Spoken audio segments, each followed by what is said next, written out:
Hi everyone, welcome back to shine classes. कैसे हैं friends? I hope आप बहुत अच्छे होंगे। सभी को गुड इवनिंग, सभी को गुड मॉर्निंग, सभी को गुड आफ्टरनून, क्योंकि आप अलग अलग टाइम पर देखते हैं।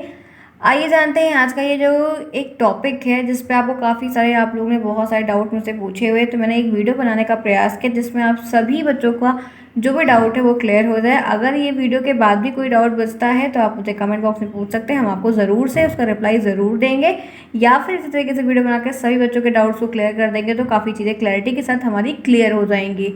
आप जुड़े हैं इस वक्त शालिनी क्लास साथ, मैं हूँ शालिनी, आप सभी का यहाँ पर स्वागत करती हूँ। हम डेली मिलते हैं, क्लासेस करते हैं, सारी प्लेलिस्ट बनी हुई है, हर एक चीज़ बताई जाती है, सिखाई जाती है, और न्यूज़ से भी अपडेटेड रहते हैं कि क्या है, कैसे क्या क्या चीज़ें हो रही हैं।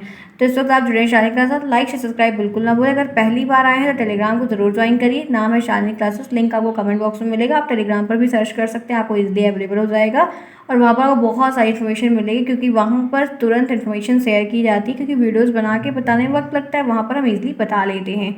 ठीक है फ्रेंड्स, तो आज जो टॉपिक है आपने थंबनेल पे देख ही लिया होगा कि हम किसके बारे में डिटेल में जानने वाले हैं। कुछ ही वक्त में आपका लूँगी, आपको बहुत सारे डाउट आपके जो क्लियर करने हैं वो मैं यहाँ पर करना चाहूँगी। तो सबसे पहला टिप्स हमारा यहाँ पर जो रहता है वो आज का ये टिप्स है कि एग्ज़ाम की तैयारी कैसे करें। टिप नंबर 1 है कि एग्ज़ाम की तैयारी हम कैसे करें। जो एग्ज़ाम हमें देना है आखिर हम उसके एग्ज़ाम की प्रिपरेशंस कैसे करें, क्योंकि एग्ज़ाम में डिले तो हुआ है लेकिन हमें कुछ चीज़ों को जानना है, क्योंकि आपका ये पहला एग्ज़ाम है, तो इसलिए आपको बहुत ही अच्छे तरीके से हर एक चीज़ को करना होगा। आप जानते हैं एग्ज़ाम की तैयारी करना कैसे, तो मैंने कुछ पॉइंट तरीके से, सबसे पहले पॉइंट ये है कि सभी विषय को टाइम बांट लें। आपके 8 पेपर होने हैं, 8 पेपर की पूरी डिटेल होनी चाहिए, कौन सा पेपर कितने नंबर का है, क्या क्या चीज़ें होने वाली है, कितना नंबर पासिंग है, कितना आपको कैसे स्कोर करना है, क्योंकि आपको टारगेट होना चाहिए कि 90% ले आए। 90% को लाने के लिए आपको किस सब्जेक्ट में कितना स्कोर गेन करना होगा कि आपका 90% तक अचीव हो जाए, इस चीज़ का टारगेट आपको बनाना होगा।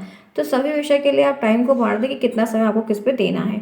जो विषय ना तैयार हो उस पर आप ज़्यादा वक्त दें। जो विषय आपके राठौ पेपर में जो ना तैयार हो, आपने सब कुछ देख लिया, सीरीज़ को देख लिया, बड़े क्वेश्चंस को देख लिया, बहुत सारी चीज़ें रिवीजन कर ली, पूरा पढ़ लिया, बहुत सारी बातों को जान लिया, तो जो ना तैयार हो आप उस पर अपने वक्त को ज़्यादा दीजिए। तीसरा पॉइंट है कि शुरुआत से रिवीजन करना शुरू करें। अभी आपके पास वक्त है, 1 महीने से एक लगभग टाइम ड्यूरेशन है, तो आप ज़्यादा वक्त को इस्तेमाल करें कि शुरुआत एक बार बेसिक से रिवीजन करें, चाहे वो बेसिक सीरीज से करें, चाहे वो बेसिक से बुक से करें, आपने हाईलाइट किया होगा या आपने नोट्स को परचेज किया होगा, तो वहाँ से बेसिक से स्टार्ट करना शुरू करें कि आपको उसमें क्या क्या चीज़ों को एग्ज़ाम के एक दिन पहले रिकॉल करके ही वहाँ पर जाना है। जो क्योंकि आपको पढ़ने से, आपको बार बार क्वेश्चंस को देखने से कि कौन सा रिपीट हो रहा है, उससे ये आइडिया लग गया होगा कि कौन सा क्वेश्चन टॉपिक आ सकता है। तीसरा चौथा पॉइंट यहाँ पर कि पुराने पेपरों को बहुत बार लगाएं। जो पुराने पेपर जितने भी विषय के दिए गए हैं, आपको 22 में पेपर तो हुआ था, तो आपको कम से कम जो है ये मान के चलिए कि आप 17 से पेपर को अगर सॉल्व कर रहे हैं तो 17 से 22 तक के पेपर सॉल्व करेंगे तब भी आपको बहुत हेल्पफुल हो जाएगा, और सभी विषय के लिए काफ़ी हेल्पफुल होने वाला है, क्योंकि 17, 18, 19 आपको कई सालों के पेपर्स मिलेंगे और बहुत सारे टॉपिक आपके क्लैरिटी के साथ क्लियर होंगे कि कैसे प्रश्न बन रहे हैं। पुराने पेपर्स करने से हमें ये आइडिया लगता है कि कैसे कैसे प्रश्न बन सकते हैं, इस बार कैसा नया आ सकता है। तो एग्ज़ाम की तैयारी कुछ इसी तरीके से आपको 1 महीने पहले का जो टर्म आपका रहेगा इससे पहले करनी, क्योंकि एग्ज़ाम की जो भी डेट आएगी वो आपको 15 दिन पहले मिलेगी, तो उस वक्त हम थोड़ा जो है जल्दी जल्दी में चीज़ों को फिर शॉर्ट टर्म में देखते हैं। इससे अभी वक्त है, तो अभी आप आराम से उसको अच्छे से तरीके से देख सकते हैं, रिविजन कर सकते हैं, थोड़ा राइटिंग में वर्क कर सकते हैं। दूसरा टिप है जिस पर मैं बात करनी है कि सभी विषय को कैसे तैयार करें। अब 8 विषय हैं, 8 विषय का पेपर 3 दिन में होगा, एक के बाद एक होगा। हम सारे कैसे तैयार करें, सारे का रिवीजन कैसे करें, सारे हो नहीं पा रहे, दिन 6 ही होते हैं हफ्ते में, हम कैसे करें। तो सबसे पहली बात है कि मैथ और संस्कृत पे ज़्यादा वक्त दें।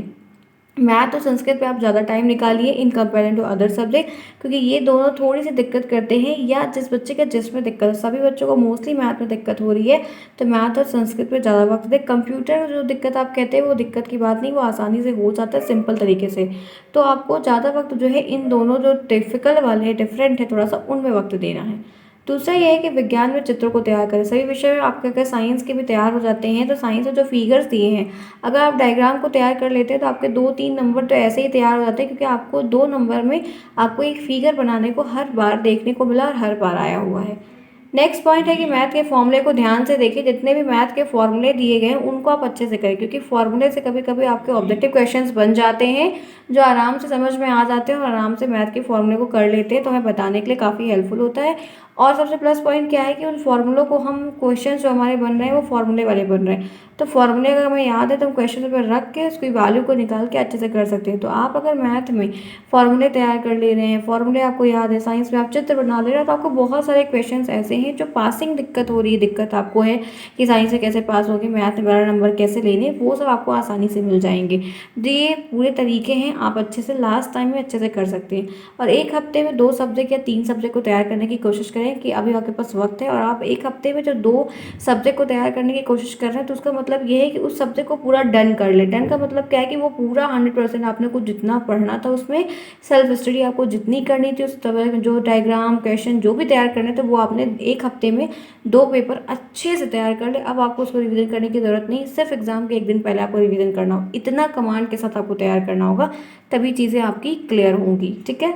टिप नंबर 3, मैथ में पास होने के लिए क्या करें। बहुत बच्चे मैथ को लेकर बहुत चिंतित है, मैथ बिल्कुल नहीं आ रहा है, उनको एम भी नहीं आ रहा है, तो उनके लिए है कि मैथ में पास होने के लिए पुराने पेपर्स को बार बार पहले एक बार पूरा देख कर लगा ले, उसके बाद उसको कवर करके फिर से लगाने का प्रयास करें। सीरीज़ में आपको पीछे बैक पेपर दिया गया है, तो उसको आप एक किसी कॉपी से कवर करके लगाएं, देखिए कि कितना आपका तैयार हो रहा है, कितना आप लगा ले रहे हैं। जो चैप्टर आसान हो उसको बहुत बार मैथ में कुछ चैप्टर ऐसे इजी भी दिए गए हैं जिसको आप सभी बच्चे लगा सकते हैं, तो जो आसान हो, जैसे आपका एलसीएमएसई वाला आसान है, आपका जो है वो अपवर्तक समापवर्तक वाला बहुत आसान है, आपके पैरामीटर वाले आसान, पिक्टोग्राफ बाईग्राफ वाला बहुत आसान है, तो उन सबको आप आसानी से लगा सकते हैं। जैसे परसेंट वाला डिफिकल्ट पड़ता है तो उसको थोड़ा सा छोड़ भी सकते हैं, लेकिन पास होने के लिए जो 12 नंबर चाहिए उनके लिए आपको आसान चैप्टर्स जो है उनको लगाना होगा। मैथ में सूत्रों को ज़्यादा करके याद करें, क्योंकि सूत्र वाले प्रश्न हम आसानी से, जैसे आपको पैरामीटर निकालने को आ गया है और एरिया फाइंड करने को आ गया है, तो आप आसानी से कर सकते हैं ना, उसमें कोई दिक्कत की बात ही नहीं, सब कुछ दिया रहेगा, हम बस सूत्र पे वैल्यू को रख देंगे, आंसर हमारे हाथ में आ जाएगा। यूपी बोर्ड की मैथ की बुक को सॉल्व, यूपी बोर्ड की मैथ की बुक में बहुत सारे एग्जांपल्स दिए हैं, बहुत सारे एक्साइज अगर मान लीजिए नहीं भी लगा पा रहे हैं तो मत लगाइए, लेकिन एग्जाम्पल एटलीस्ट उसमें जितने दिए हैं उसको लगे। यूपी बोर्ड की बुक लगाने को मैं बार बार इसलिए कहती हूँ क्योंकि यूपी बोर्ड की बुक SCERT के द्वारा बनाई गई थी और आपका पेपर भी कहीं वहीं से बना रहता है, तो वो दोनों सामान्यतः मिलते रहते हैं, इसीलिए काफ़ी हेल्पफुल होता है। नेक्स्ट पॉइंट है कि मैथ में दिए गए चैप्टर्स में पीछे जो क्वेश्चन, आपने ठाकुर बुक ली है, आपने साहित्य ली, आपने कोई पब्लिकेशन ली, तो पीछे जो चैप्टर्स दिए क्वेश्चन दिए गए उनको सॉल्व करने का प्रयास करें, तो उससे भी आपको बहुत हेल्प मिलेगी और आप आसानी से लगा पाएंगे। ठीक है फ्रेंड्स, तो आई होप कि चीज़ें समझ में आ रही होंगी। तो वीडियोस अगर आपको लग रहा है कि हाँ दम है कि आपको सही बातें बताई जा रही है, तो फटाफट लाइक कीजिए, जिन्होंने क्लास को अभी तक नहीं लाइक किया है, ऐसे में बहुत सारी अपडेट दूंगी। चौथा पॉइंट आपको यहाँ पर जानना है कि एग्जाम में हिंदी में लिखना है कि कॉपी इंग्लिश में लिखना है। तो एग्ज़ाम में कॉपी को हिंदी में ही लिखना है, इंग्लिश में नहीं लिखना है। अगर आप कोई हिंदी में लिखा है, कोई वर्ड इंग्लिश में लिख रहा है, तो उसको हमेशा ब्रैकेट में डालकर लिखिएगा, वो आपके लिए काफ़ी हेल्पफुल हो जाएगा, दिक्कत नहीं होगी। लेकिन आपको पूरी कॉपी हिंदी में लिखनी है और पेपर भी आपका हिंदी में आएगा, बाइलिंगुअल नहीं आएगा, सिर्फ हिंदी में रहेगा। इस बात को बहुत ध्यान रखिएगा सिंपल तरीके से। ठीक है, आगे बढ़ते हैं, इसी के साथ देखते हैं नेक्स्ट क्या है। क्लियर है, तो ये बेसिक चीज़ें हैं जो मैंने आपको यहाँ पर टिप्स नंबर 4 में बता दी। आधे बात करते हैं, 5th टिप्स है कि सभी प्रश्नों के उत्तर कितने शब्दों में देना है। तो आपके ऑब्जेक्टिव तो पता टिक करना है, बाकी शेष 2 हैं। अति लघुत्तरी को आपको 50 शब्दों में लिखना होगा, लघुत्तरी को आपको 75 से शब्दों में, 75 से ज़्यादा शब्दों में लिखना होगा। और बी कॉपी हमें मिलती है तो उसके लिए हमें बहुत परेशान नहीं होना है। 50 नंबर वाले पेपर में हम बी कॉपी तक ले लेते हैं क्योंकि हमें लिखना रहता है, नंबर गेन करने रहते हैं। ठीक है फ्रेंड्स, तो आज मैंने आपको 5 महत्वपूर्ण टॉपिक बताया था और आपका ज़्यादा वक्त नहीं लिया। इसमें आई थिंक बहुत सारे डाउट आपके क्लियर होंगे और बहुत सारी चीज़ें आपको पता चले। अगर समझ में आया है, वीडियो अच्छा लगा है, तो प्लीज़ सभी लोग ध्यान से वीडियोस को लाइक करिए, दोस्तों में शेयर करिए, टाइम पर आइए। सभी सब्जेक्ट, 8 सब्जेक्ट मैंने पढ़ा दिए, सबकी प्लेलिस्ट बनी हुई है। अगर आप प्लेलिस्ट नहीं देख पा रहे हैं, आप वर्किंग वूमेन है या जॉब कर रही हैं या हाउसवाइफ है या बहुत सारे फ्रेंड्स हैं, भैया दीदी हैं जो नहीं कर पा रहे हैं, तो वो अभी आपके पास भी वक्त है, आप टेलीग्राम पर जाइए, राज सर से मिलिए। वहाँ पर मेरी खुद की बनाई गई नोट्स है, दोनों नोट्स डिफरेंट है। यहाँ पर जो पढ़ाई गई वो अलग है, जो वहाँ पर दी गई है वो अलग है, और सेम टॉपिक्स रहेंगे। तो आपको वहाँ पर अगर वो सुविधा लगती है तो आप उसको लीजिए, और PDF अपने फ़ोन में कहीं पर भी आप बैठे तो उसको आप आराम से रीड करके उसको कवर कर सकते हैं। और अभी भी एग्जाम में वक्त है, आपकी चीज़ें कवर हो जाएंगी, बहुत दिक्कत नहीं होगी। लिंक आपको कमेंट बॉक्स में दिया कि वहाँ पर राज सर है, उनसे कॉन्टैक्ट करें, वो अपनी डिटेल आपको बताएंगे। आपको उनसे कहना है अगर लेना है जेन्युइनली तो सर मेरी मदद कर दीजिए, मुझे नोट्स लेनी है, तो आपकी हेल्प कर देंगे। और आप उनसे जो बात करके अपने नोट्स को लीजिए और पढ़ना शुरू करिए। सीरीज़ के ऑब्जेक्टिव क्वेश्चंस को देख लीजिएगा, बाकी चीज़ें फिर आपकी शॉर्ट आउट हो जाएंगी और अच्छा नंबर आप गेन कर लेंगे, लेकिन आपको मेहनत करनी होगी। ठीक है फ्रेंड्स, तो ये रही सारी अपडेट जो मैंने आपके साथ शेयर की। आई होप अच्छी लगी होगी। कोई भी डाउट है तो पूछिएगा, हम बताएंगे। मिलते हैं नेक्स्ट में ढेर सारी इन्फॉर्मेशन के साथ फिर, तब तक के लिए take care, bye bye, see you soon, best of luck.